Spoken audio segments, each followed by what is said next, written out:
Hello everyone, আশা করি সবাই ভালো আছেন। আজকে ভিডিওটা হবে সাকিবকে একটা সারপ্রাইজ গিফট দিব। সেটা হলো একটা ফোন কিনে দিব আমার অ্যাবিলিটি অনুযায়ী। তো সাকিব অফিস থেকে চলে আসার পর আমি ওই রাস্তা থেকে সাকিবকে নিয়ে রওনা হয়ে গেলাম ফোন কিনতে, কারণ অনেক রাত হয়ে গিয়েছিল, তখন অলমোস্ট 9:30 বাজে। তো আমরা মোবাইলের দোকানে চলে আসলাম। এটা একটা ছোট ভাইয়ের দোকান। তো আমি যেহেতু গরিব মানুষ, আমি আমার অ্যাবিলিটি অনুযায়ী ট্রাই করব একটা ফোন সাকিবকে গিফট করার জন্য। সাকিব তো ফোন নিবেই না।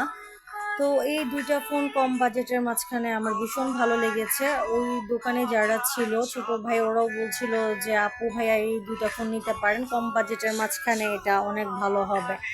তো এই ফোনটা আমার খুব ভালো লেগেছে। তো সাকিব যেহেতু ফোন নিতেই চাচ্ছিল না, আমি পছন্দ করে দিলাম। আর বরাবরই আমি সাকিবকে আমি চুজ করে দিই সব কিছু।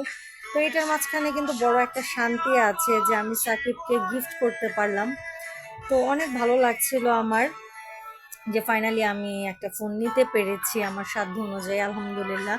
তো এই তো ব্লগটা সবাই দেখবেন, আশা করি আপনাদেরও ভালো লাগবে। আমার জন্য দোয়া করবেন যেন সামনের দিনগুলো আরো বেশি ভালো কাটে, আমরা একসাথে এরকম ভালো থাকতে পারি। তো সবকিছুর জন্য আসলে আল্লাহর কাছে অনেক অনেক শুক্রিয়া। আলহামদুলিল্লাহ আলহামদুলিল্লাহ। তো আমরা এখন বাসায় যাব। আল্লাহ হাফেজ।